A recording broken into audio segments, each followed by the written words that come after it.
हम साथ मिलकर ये अमृत तुल्य भोजन ग्रहण करें, हमें शक्ति मिले, हमारा तेज एक होके बढ़े।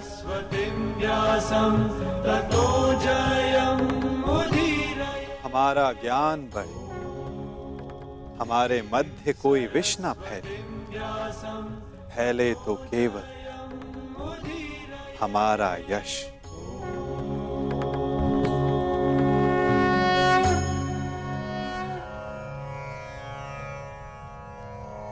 ओम सहना भवतु। ओम सहना भवतु। सहनो भुनक्तु। सह वीर्यं करवावहे। सह वीर्यं करवावहे। तेजस्विनाय धीमस्तु। तेजस्विनाय धीमस्तु। मा विद्विषावहि। मा विद्विषावहि। ओम शांति शांति शांति।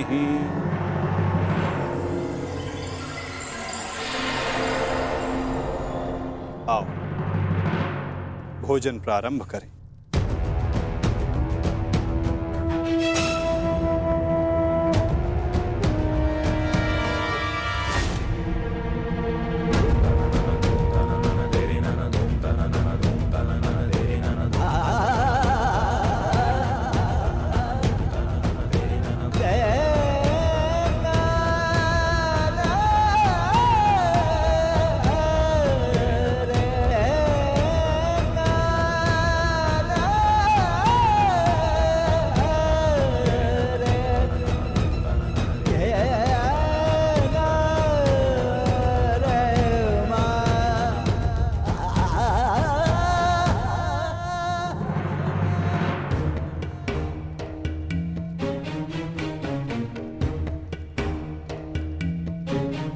पिताश्री, रात्रि गहरी हो चुकी है, आपको विश्राम कर लेना चाहिए।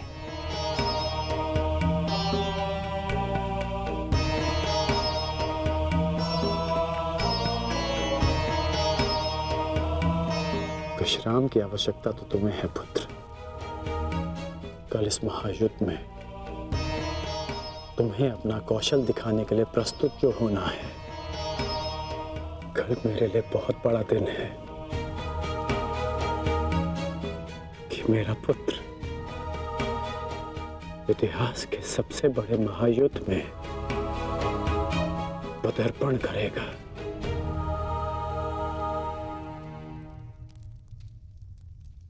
मुझे गर्व है तुम पर।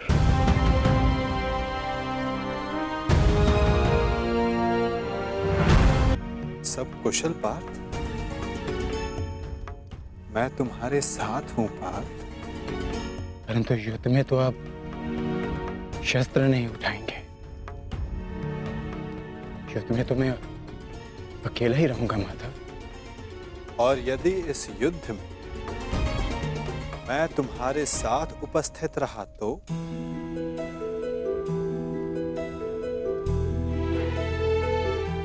मुझसे अधिक भाग्यवान इस संसार में और कोई नहीं होगा।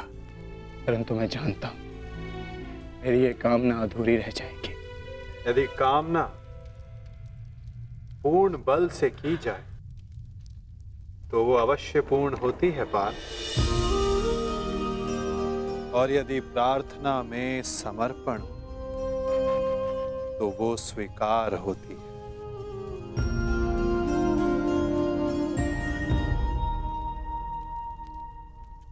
मैं आप सबके समक्ष एक घोषणा करना चाहता हूं। मैंने प्रण लिया है कि इस युद्ध में शस्त्र नहीं उठाऊंगा, परंतु बिना शस्त्र उठाए भी मैं इस युद्ध में सहायक रहूंगा। मैं वासुदेव कृष्ण ये घोषणा करता हूं कि इस महायुद्ध में मैं उस योद्धा का मार्गदर्शन करूंगा जिसे इस युद्ध की दिशा निर्धारित करनी।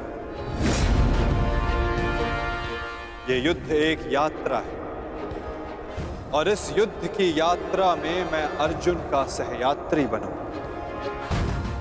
मेरे हाथ इस युद्ध में अस्त्र भले ही न थामे, परंतु अर्जुन के रथ के अश्वों की रास से अवश्य थामेंगे। मैं इस महायुद्ध महारथी अर्जुन के सारथी की भूमिका निभाऊंगा।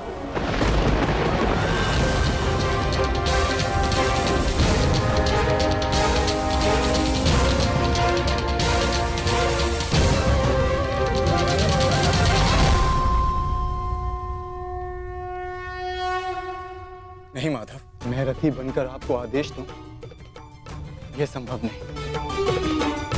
आपका स्थान सबसे ऊंचा है और मैं स्वयं आपको नीचे स्थान पर बैठने नहीं दे सकता। पाल, कौन ऊंचे स्थान पर बैठा है और कौन नीचे स्थान पर, ये तो देखने वाले के दृष्टिकोण पर निर्भर करता है। तुमने कहा कि मैं सबसे योग्य हूं, और जो सबसे योग्य होता है उसका धर्म होता है कि वो अपने से छोटों का मार्गदर्शन करे, और मैं इस युद्ध में यही करूंगा। मैं इस युद्ध में तुम्हारा सारथी इसलिए बनूंगा, यदि तुम अपने लक्ष्य के मार्ग से भटक जाओ तो पुनः तुम्हें तुम्हारे लक्ष्य के मार्ग पर ला सकूं।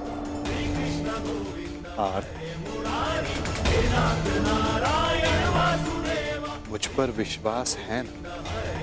निष्ठा है माधव।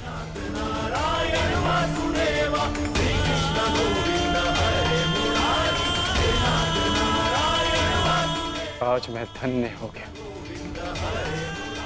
जिसके सारथी आप हो वो मार्ग कभी भटक ही नहीं सकता।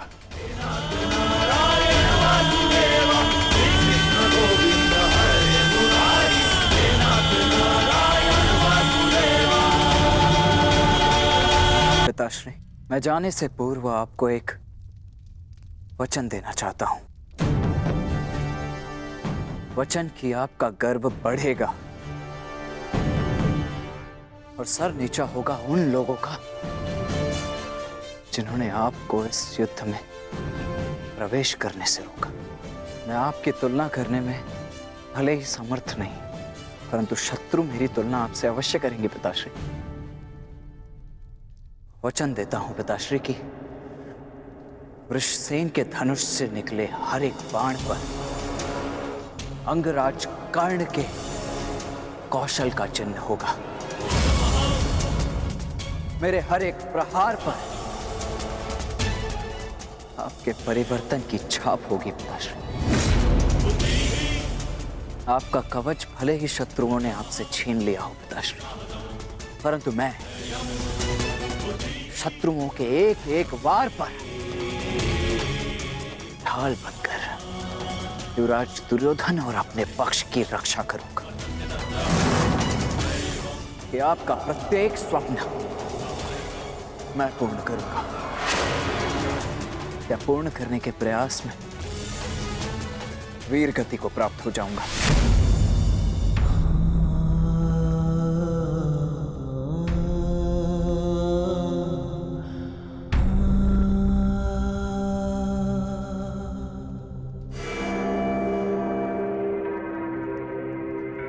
द्रोण शिष्य अर्जुन, द्रोण शिष्य अर्जुन के मन में मैं ये प्रश्न उत्पन्न कर दूंगा पिताश्री की, यदि अंगराज कर्ण का अंश उन पर इतना भारी पड़ रहा है तो तब क्या होगा जब स्वयं अंगराज कर्ण से उनका सामना होगा।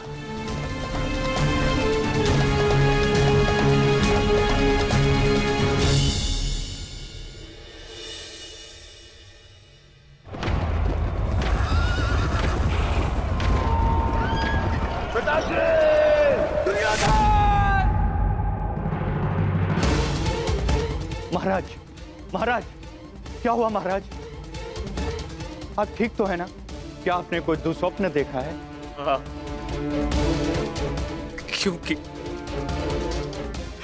कदाचित तू स्वप्न देखना मेरा प्रारब्ध हो गया है।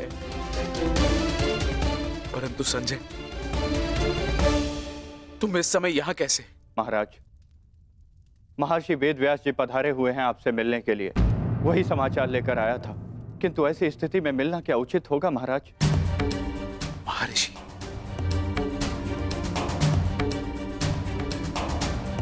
अवश्य ही कुछ उचित सोचा होगा, तभी पधारे हैं। उन्हें सादर अंदर ले आओ संजय। जैसी आज्ञा महाराज।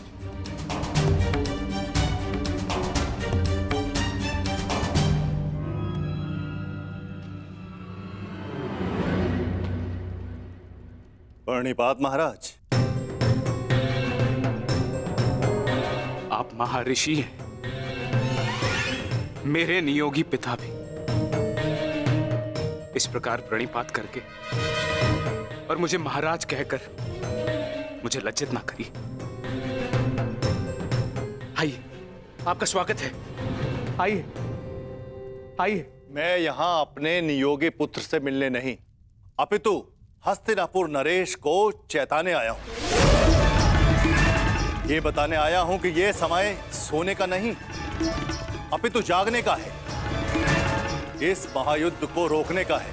यह इस महायुद्ध से पूर्व की अंतिम रात्रि है। इस महायुद्ध को रोकने का प्रयत्न कीजिए महाराज। यदि एक बार यह युद्ध आरंभ हो गया तो इस अनर्थ को रोकना असंभव हो जाएगा। सहस्त्रों निर्दोष अपने प्राण गंवा बैठेंगे, अनेकों परिवार सदैव के लिए नष्ट हो जाएंगे। ये महाविनाश रोकना केवल आपके हाथों में। जो पिता अपने पुत्र पर जीवन भर नियंत्रण ना रख सका, वो इस विभीषिका को रोकने का बीड़ा कैसे उठा सकता है? यह युद्ध निश्चित है महर्षि। इस युद्ध को रोक पाना हम मेरे बस की बात नहीं। मुझे क्षमा कर दीजिए। मैं तो कदाचित आपको क्षमा कर दूं, किंतु इतिहास आपको कभी क्षमा नहीं करेगा। हस्तिनापुर में शांति दूत बनकर आए वासुदेव के साथ दुर्व्यवहार का परिणाम है ये। पुत्रहट को दोष मत दीजिए। इस महाविनाश के लिए पुत्रहट नहीं, आपका पुत्र मोह उत्तरदायी है। तो आप क्या मुझे उल्हाना देने आए हैं महर्षि, या फिर श्राप? नहीं, वरदान देने आया हूं। मैं आपको दिव्य दृष्टि देने आया हूं। जिस विनाश की नींव आपने स्वयं रखी है, आप उसको देख सकें। नहीं, ऐसा मत कीजिए महर्षि। ये वरदान नहीं है, ये श्राप है। अरे जिस पिता ने अपने पुत्रों को घुटनों के बल चलते नहीं देखा, अरे वो पिता अपने पुत्रों को घुटनों के बल अपने प्राणों की भीख मांगते कैसे देख सकता है? जिस पिता ने अपने पुत्रों के मस्तक पर तिलक लगते नहीं देखा, वो अपने उन पुत्रों के सर कटे कैसे देख सकता है? जिस पिता ने अपनी वधुओं को सुहागन नहीं देखा, वो पिता अपनी वधुओं को विधवा कैसे देख सकता है? किस प्रकार? ये अत्याचार मत कीजिए महर्षि, मत कीजिए। मुझे कोई दृष्टि नहीं चाहिए, मुझे कोई दृष्टि नहीं चाहिए। मेरी आपसे विनती है महर्षि कि मेरे स्थान पर आप ये दिव्य दृष्टि संजय को दे दें, ताकि संजय मुझे इस युद्ध के समाचार के साथ साथ मेरे पुत्र का समाचार भी मुझे देते रहे। आपकी इच्छा अनुसार मैं ये दिव्य दृष्टि संजय को प्रदान करता हूं।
जय मां काली।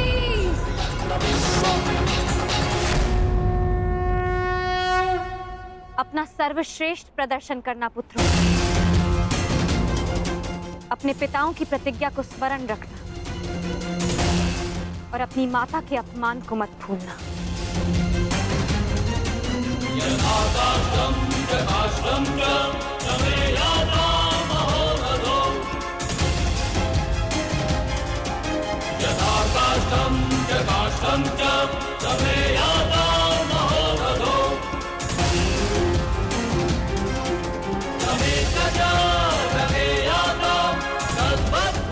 विजय हमारी होगी।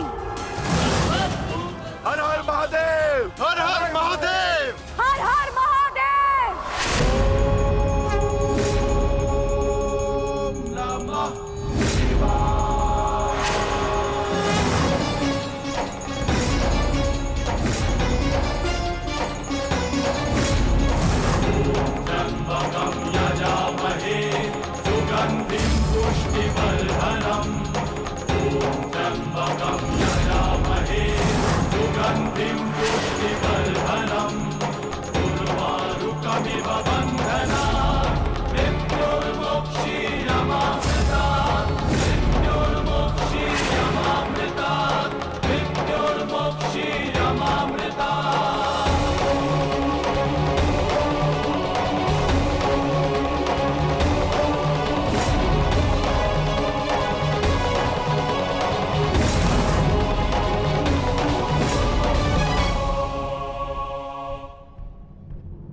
हर हर महादेव, हर हर महादेव, हर हर महादेव,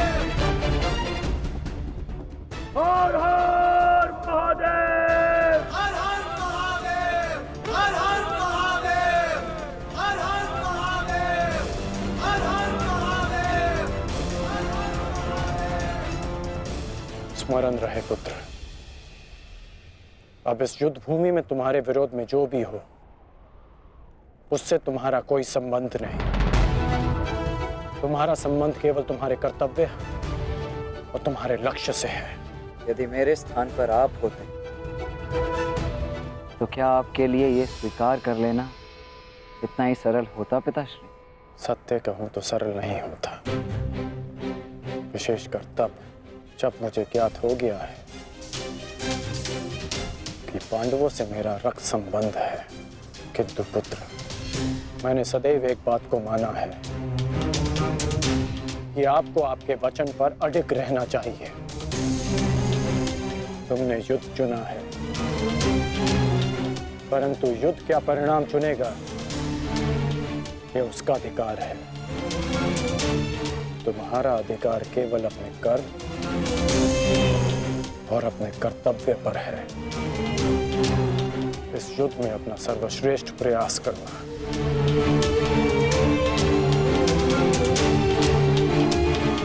कल्याण हो तुम्हारा।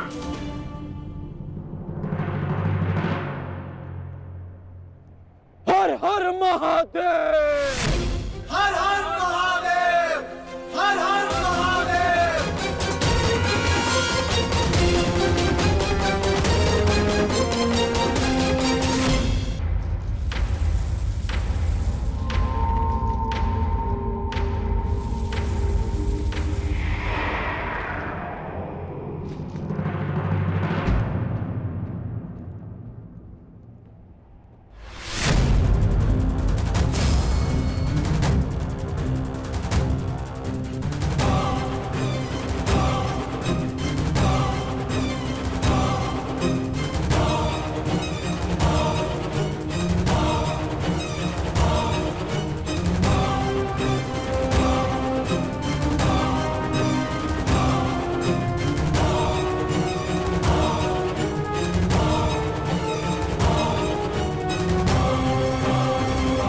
मुझे तुम्हारी प्रतीक्षा रहेगी मित्र,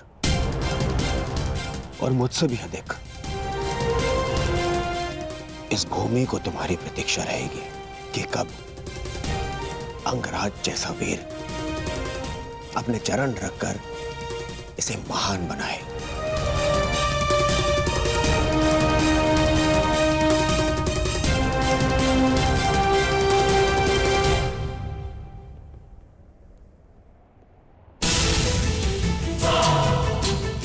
सुरक्षित रहना।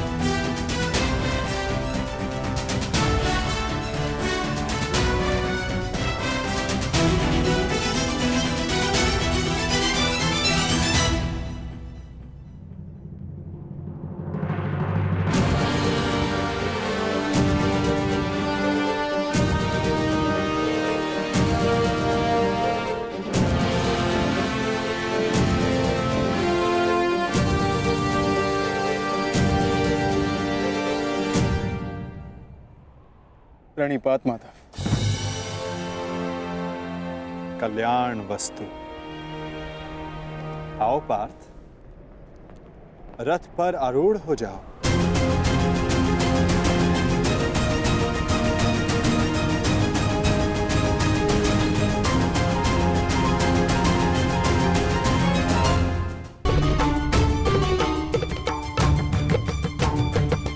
किस संशय में हो धनंजय?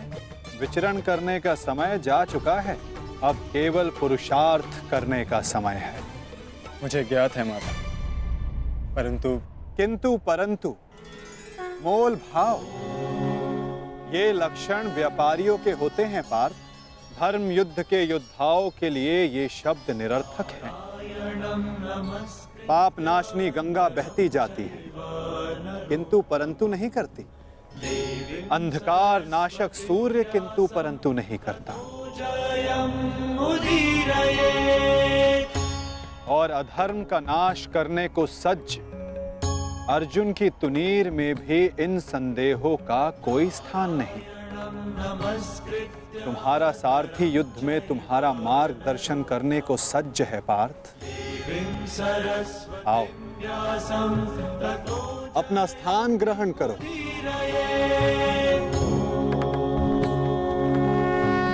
कुरुक्षेत्र की युद्ध भूमि तुम्हें पुकार रही है पार्थ। मुझ पर विश्वास रखो। आपसे अधिक विश्वास तो मुझे स्वयं पर भी नहीं है माधव। और मेरे लिए महत्वपूर्ण ये है कि तुम स्वयं पर विश्वास रखो।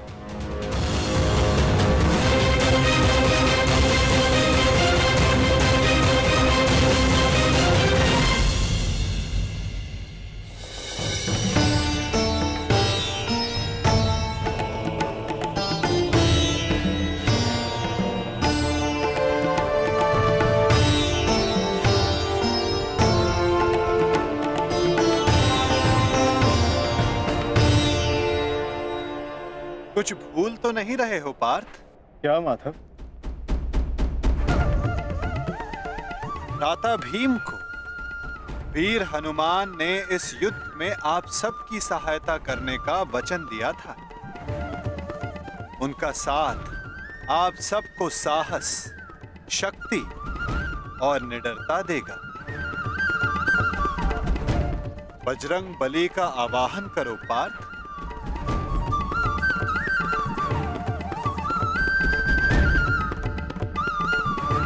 मैं कुंती पुत्र अर्जुन, पवन पुत्र, ज्येष्ठ भ्राताश्री महाबली हनुमान का आवाहन करता हूँ।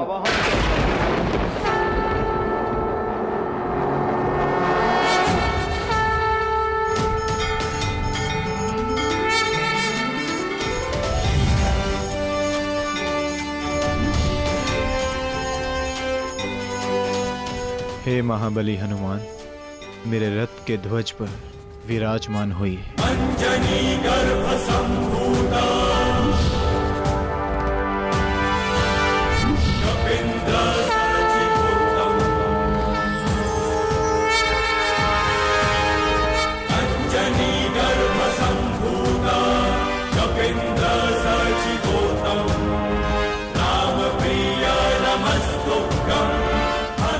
बजरंग बली पधार गए।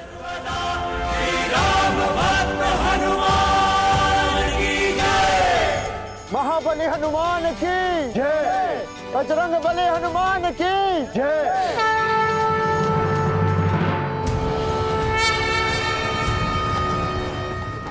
युद्ध का पहला दिन।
युद्ध का पहला दिन।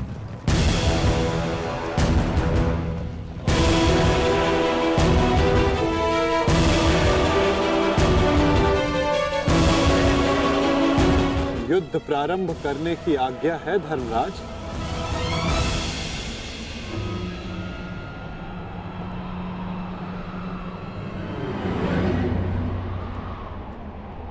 नहीं माधव, अभी नहीं।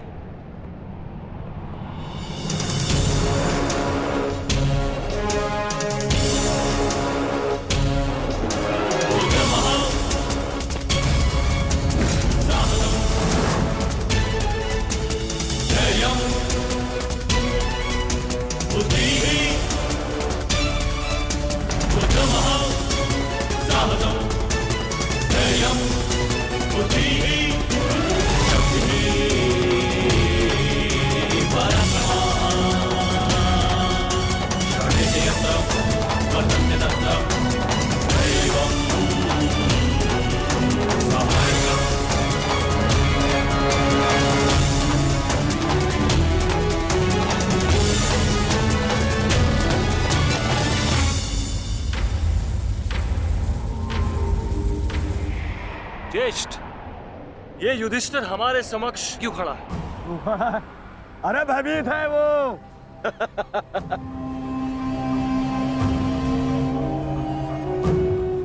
हमारी सेना को देख के कदाचित भयभीत हो गया है ये युधिष्ठिर। इसे सत्य का ज्ञात हो गया है। इस युद्ध में इसे विजय नहीं मिल पाएगी। समझ रहे? वो छलिया जिस युद्ध के लिए हमें भयभीत कर रहा था, वो युद्ध प्रारंभ होने से पहले ही समाप्त होने जा रही है।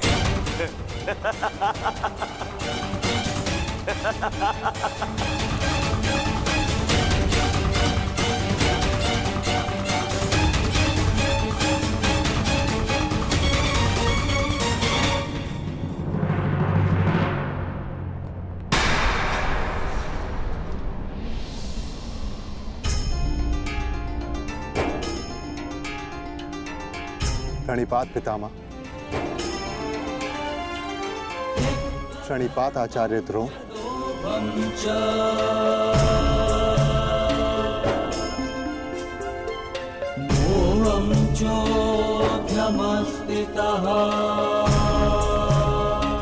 और उन सबको भी प्रणिपात जो आयु में, ज्ञान में, अनुभव में मुझसे बड़े हैं। और मैं उन सबका अभिनंदन करता हूं जो एक योद्धा होने का कर्तव्य निभाने के लिए इस कुरुक्षेत्र में पधारे हैं। मैंने सदैव अपने बड़ों से सीखा है कि कोई भी कार्य आरंभ करने से पूर्व बड़ों का आशीर्वाद अनिवार्य है। और मैं अपने सभी भ्राताओं की ओर से पितामह आचार्य द्रोण के साथ सभी बड़ों से आशीर्वाद देने की प्रार्थना करता हूं।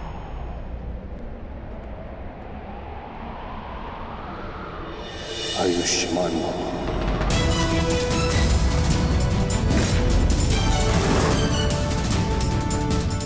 तुम्हें अपने पराक्रम का फल प्राप्त हो युधिष्ठिर।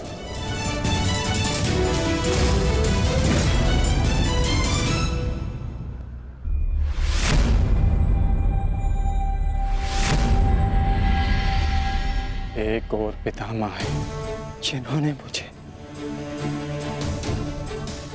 जीवन का मूल्य समझाया और दूसरी ओर गुरुद्रोण जिनकी दी हुई शिक्षा ने अर्जुन से धनंजय बनाया।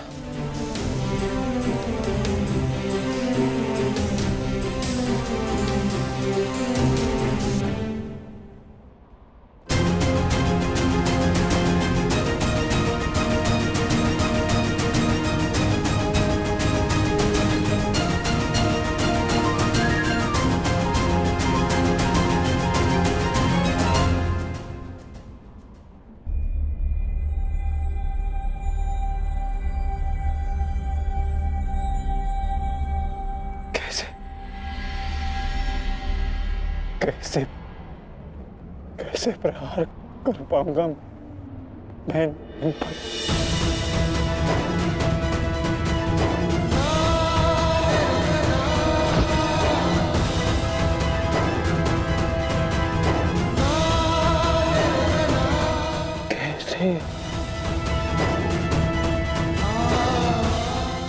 कैसे प्रहार कर पाऊंगा इन पर?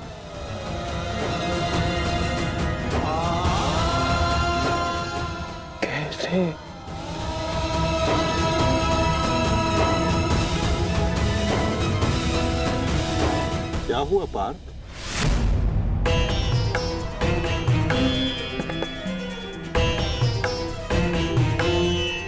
मेरी आपसे विनती है माधव, मेरे रथ को दोनों सेनाओं के मध्य में ले चलिए। संजय। जी महाराज। संजय, अपनी दिव्य दृष्टि से देखकर बताओ कि कुरुक्षेत्र के युद्ध में तत्पर मेरे पुत्रों और पांडवों की सेना के मध्य क्या क्या हो रहा है? जो आज्ञा महाराज।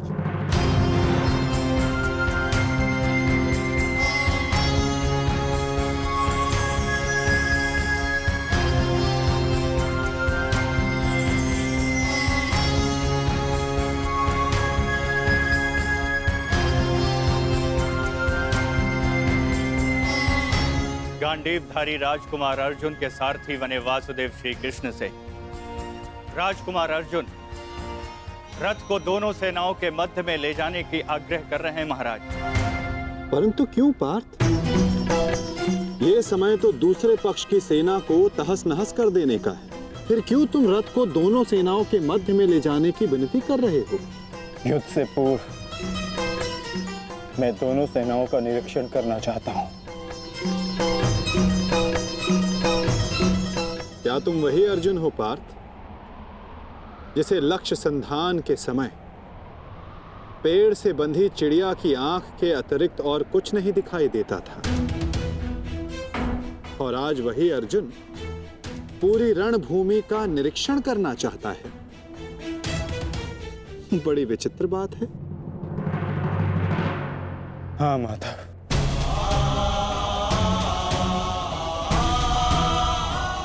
वो चिड़िया काष्ठ की बनी थी, परंतु जिनसे मैं युद्ध करने वाला हूं वो रक्त, अस्थि और मांस से बने मनुष्य हैं।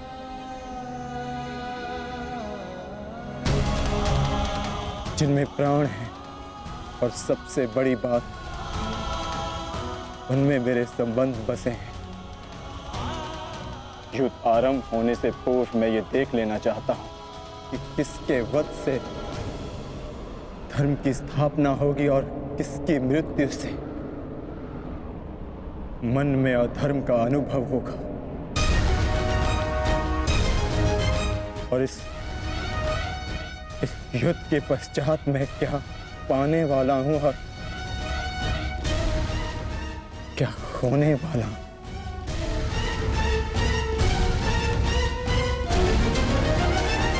तुम एक योद्धा हो अर्जुन, और तुम यहां अधर्म का बलिदान लेने आए हो, या स्वयं को धर्म पर बलिदान देने के लिए। और एक बलिदानी क्या पाएगा क्या खोएगा, उसकी गणना नहीं करता। बात मेरे बलिदान की नहीं है माधव। इस युद्ध में सहस्त्रों के प्राण दांव पर लगे हैं, और मैं ये निश्चित करना चाहता हूं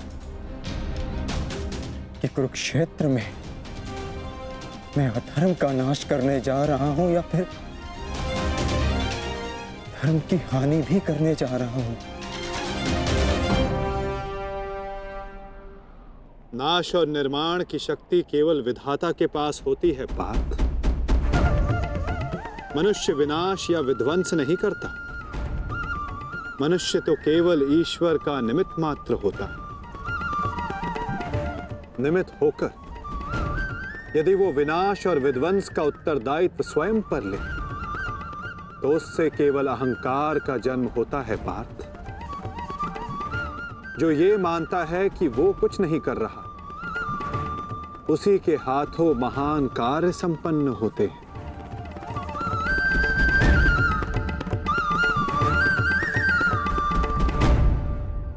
परंतु मैं तुम्हारी कामना अवश्य पूर्ण करूंगा पार्थ, क्योंकि बलिदान भी एक प्रकार का दान होता है, और जिस दान को देने से पूर्व हाथ कांपे, वो दान फलदायी नहीं होता।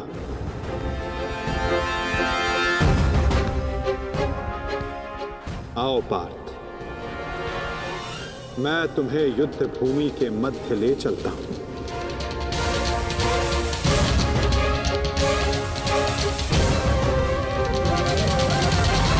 आओ पार्थ, मैं तुम्हें युद्ध भूमि के मध्य ले चलता हूं।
जिस प्रकार तुम कर्तव्य और कर्म के मध्य खड़े हो, उसी प्रकार तुम अब दोनों सेनाओं के मध्य खड़े हो पार्थ।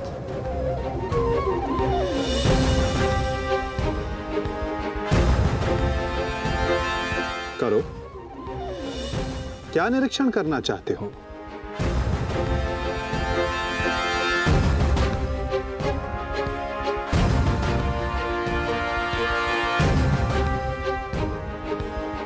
क्या हुआ पार्थ? ऐसा कौन सा भाव है जो तुम्हारे मन को विचलित कर रहा है? ऐसा कौन सा प्रश्न है जिसका उत्तर तुम्हें नहीं मिल रहा? यदि पूछोगे नहीं तो उसका समाधान कैसे पाओगे पार्थ? मैं जानता हूं तुम यही सोच रहे हो ना कि क्या यह युद्ध अनिवार्य है? क्या इतने योद्धाओं का वध, इतने जनों की हानि अनिवार्य है? क्या ये सब कल्याण के लिए है भी या नहीं? है ना पार्थ? यही विचार मेरे मन को विचलित किए जा रहे हैं माधव। क्या वास्तविकता में यह युद्ध अनिवार्य है? क्या राज्य, धारा, संपत्ति, ये सब पाने के लिए अपनों का वध करना धर्म है?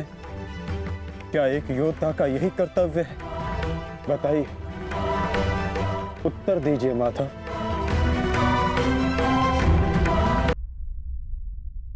उत्तर तुम्हें अवश्य मिलेगा पार्थ कि इस युद्ध में धर्म की ओर कौन है और अधर्म की ओर कौन। मैं तुम्हें अवश्य दिखाऊंगा।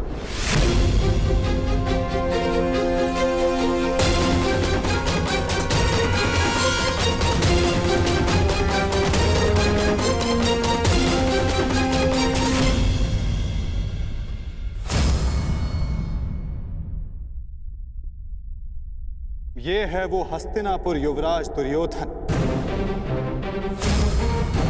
जिसे रक्त रंजित करने की कल्पना मात्र से तुम्हारा मन डोल रहा है पार्थ।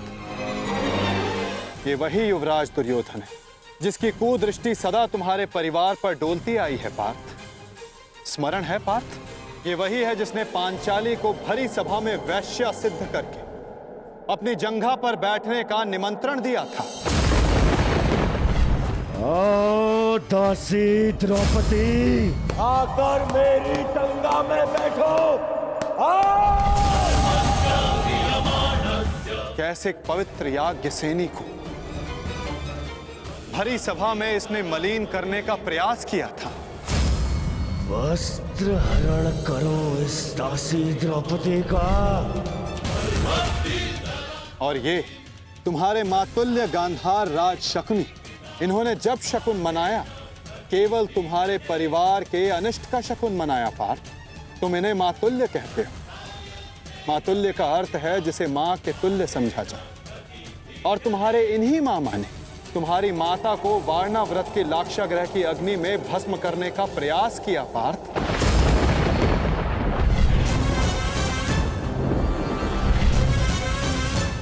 और वो जो ऊंची दृष्टि करके खड़ा मध्यांध दुशासन, स्मरण करो पार्थ, कैसे वो द्रौपदी को उसके केशों से खींचकर भरी सभा में लाया था।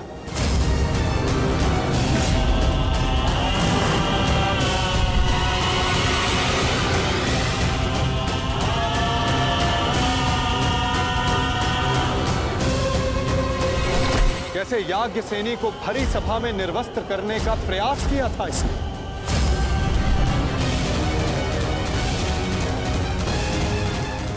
क्या तुम ये सब भूल रहे हो पार्थ? ये है महामहिम भीष्म, द्रोणाचार्य, अश्वत्थामा। जब ये अधर्म हो रहा था तो ये सब मौन रहे। ये वो अत्याचार, वो अधर्म मौन रहकर देखते रहे।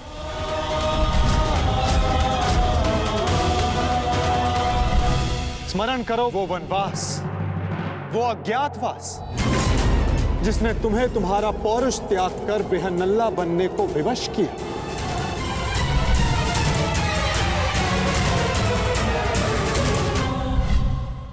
स्मरण करो उन प्रतिज्ञाओं को जो तुम पांचों ने वनवास जाते समय ली थी। 13 वर्ष पश्चात हम फिर लौटेंगे और इस बार आज्ञा नहीं, हम अपना अधिकार लेंगे। मैं प्रतिज्ञा लेता हूं कि पांचाली के अपमान पर अट्टहास करने वाले इन 100 कौरों को मैं अपने इन हाथों से यमलोक भेज दूंगा। ये मत समझना कि वन में हम विश्राम करेंगे दुर्योधन। हर पल प्रतिशोध की अग्नि में जलेंगे और जब लौटेंगे तो इतने बाण बरसेंगे, अंधकार छा जाएगा हस्तिनापुर के भविष्य पर। महायुद्ध होगा। जिस प्रतिशोध के लिए तुम सब ने 13 वर्ष तपस्या की, आज उस प्रतिशोध की अग्नि क्षीण हो गई है। जिन अस्त्रों को तुमने इस युद्ध के लिए सहेजा, क्या उन अस्त्रों को संधान करने का संकल्प तुम्हारा हृदय त्याग चुका है पार्थ? क्या अब तुम्हें यह युद्ध अनिवार्य प्रतीत नहीं होता पार्थ?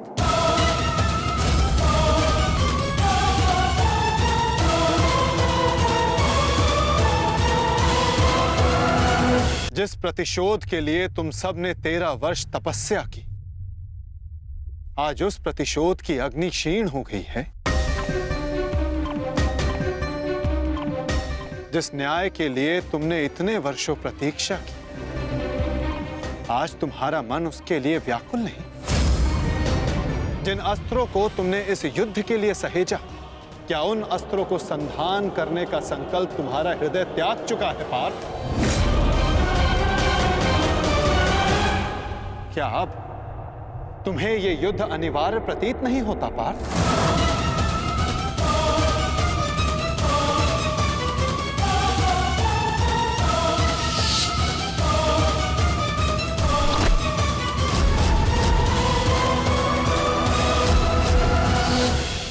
हाँ माता,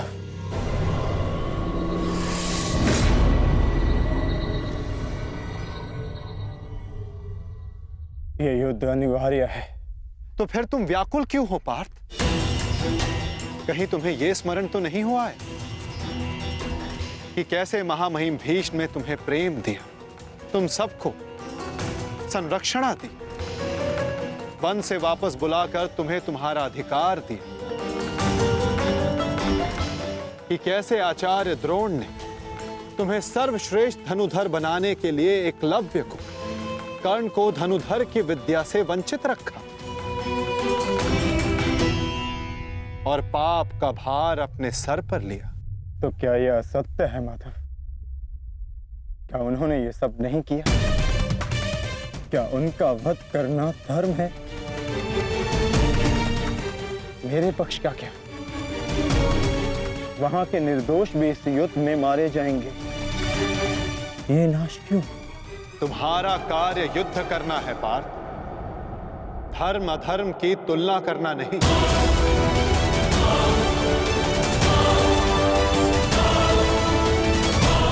और केवल विपक्ष ही नहीं, तुम्हारा स्वयं का पक्ष भी तुम्हें दुर्बल बना रहा है। वहां भी सर्वत्र धर्म नहीं है पार्थ।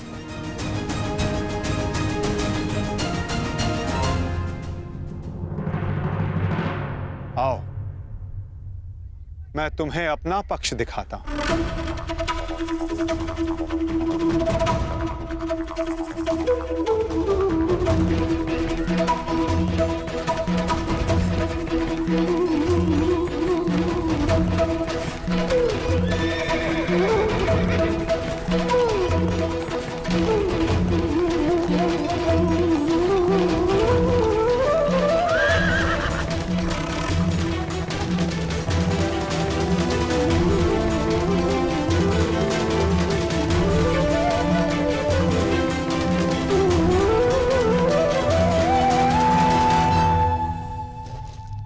देखो अपने भ्राता युधिष्ठिर को,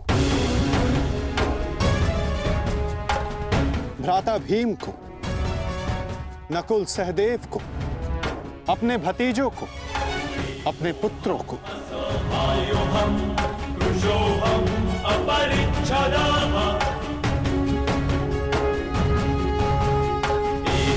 तुम्हें क्लेश है कि इनमें से ना जाने कौन कौन काल कलवित होगा।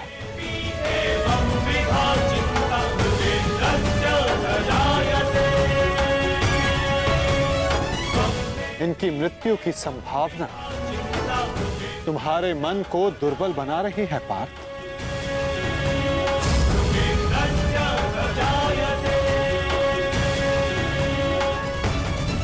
परंतु पार्थ, क्या ये वास्तविकता में धर्म के पक्षधर हैं? तुम्हें प्रतीत होता है कि ये सब निरपराध मारे जाएंगे। तो बताओ, कौन है जो अपराधी नहीं, जो दोषी नहीं? यदि युधिष्ठिर स्वयं का अधिकार राज्य पर मानते हैं, तो इसमें दुर्योधन का क्या दोष? क्या उनकी माता पहले गर्भवती नहीं हुई थी? क्या यह सत्य नहीं कि युधिष्ठिर ने अपना राज द्यूत क्रीड़ा में लगाया, जिसे दुर्योधन ने जीता? यदि दुशासन ने अपनी ज्येष्ठ की आज्ञा मानकर द्रौपदी का वस्त्र हरण करने का अपराध किया, तो तुम चारों ने भी अपनी ज्येष्ठ की आज्ञा मानकर अपनी पत्नी का अपमान होने दिया।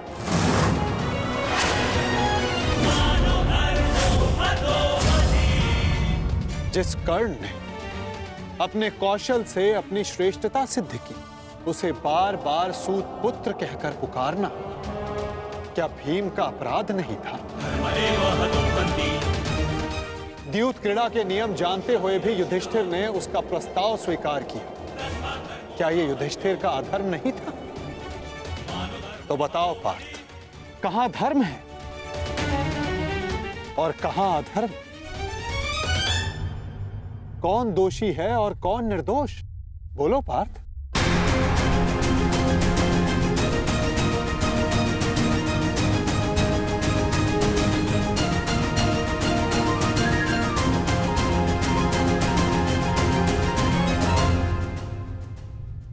आपने उचित कहा माधव। दोनों ही पक्षों में धर्म भी दिखता है और अधर्म भी। परंतु मैं क्या करूं?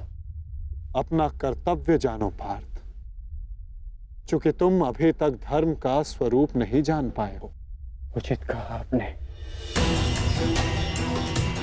मेरा अंग अंग कांप रहा है, मंद हो गई है।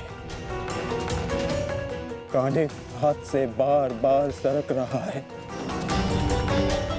मैं इस महाविनाश का पूर्व अनुमान करके चिंतित हो गया। कोई अपमान इतना बड़ा नहीं, कोई प्रतिशोध इतना प्रबल नहीं कि सहस्त्रों के लाखों के प्राणों की आहुति देकर पूरा किया जाए। मैं इतने बड़े विध्वंस को, महाविनाश को स्वीकार नहीं कर पा रहा हूं माधव। विनाश से ही विकास का प्रारंभ होता है पार्थ। निर्माण के विज्ञान में विध्वंस का ज्ञान अति आवश्यक है। यदि एक डाली काटो तो उससे दो डालियां जन्म लेती हैं।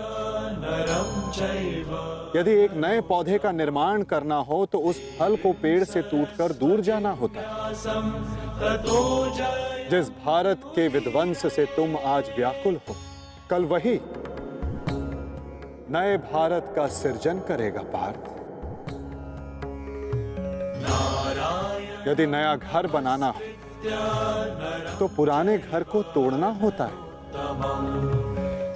क्लेव्यम मास मगमा पार्थ नैतत्वयि उपपद्यते। ये मोह, ये नपुंसकता एक योद्धा को शोभा नहीं देती पार्थ। उठो, जागो और अपना शस्त्र उठाओ पार्थ। तब तक संघर्ष करते रहो जब तक तुम्हें तुम्हारा लक्ष्य ना मिल जाए।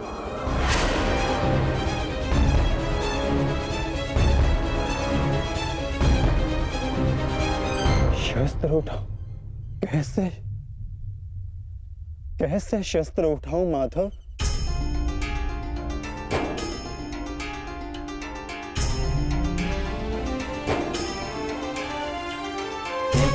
धर्मं च लोभं च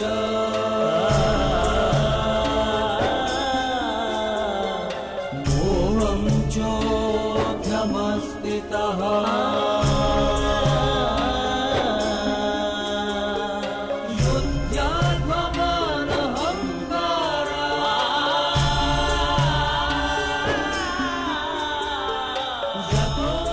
जिनकी सेवा और आज्ञा पालन करना जीवन का धर्म है, उन पितामह पर, आचार्य द्रोण पर कैसे शस्त्र उठाऊं मैं? कैसे माधव? ये कौरव है तो मेरे भाई ही ना, सबकी धमनियों में एक ही रक्त है। इन्हें मारकर इंद्रप्रस्थ तो क्या, इंद्रलोक भी मिले तो क्या लाभ?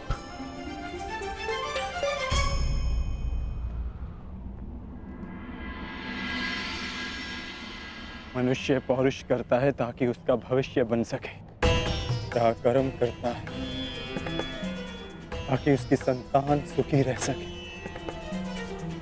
ऐसे शौर्य का क्या लाभ जिससे उसका भविष्य नष्ट हो जाए, उसकी संतान कलवित हो जाए। इन लाखों सैनिकों को देखिए माता, इनमें से कितने सुरक्षित अपने घरों को लौटेंगे, कितनों की पत्नियां सुहाग का चिन्ह धारण करेंगी, कितने बालक अनाथ होंगे।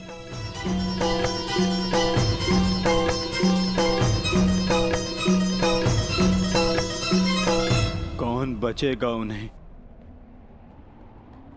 धर्म और भविष्य सिखाने के लिए? मैं देख रहा हूं माता, इस धर्म युद्ध के पश्चात अधर्म और भी बढ़ेगा। कुरुकुल का ही नहीं, पूरे भारत का विनाश हो।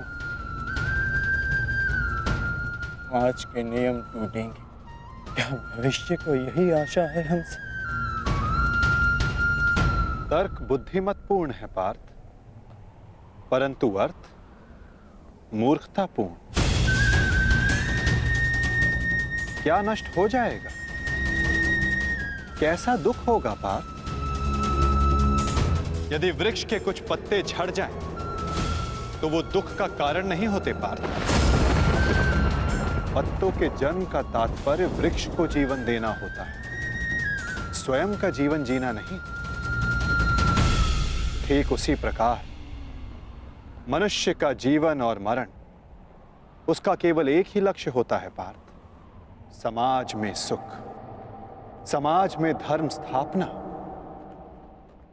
और आज ये समाज तुमसे यही युद्ध मांग रहा है, युद्ध मांग रहा है, युद्ध मांग रहा है, युद्ध मांग रहा है। मैं कह चुका हूं,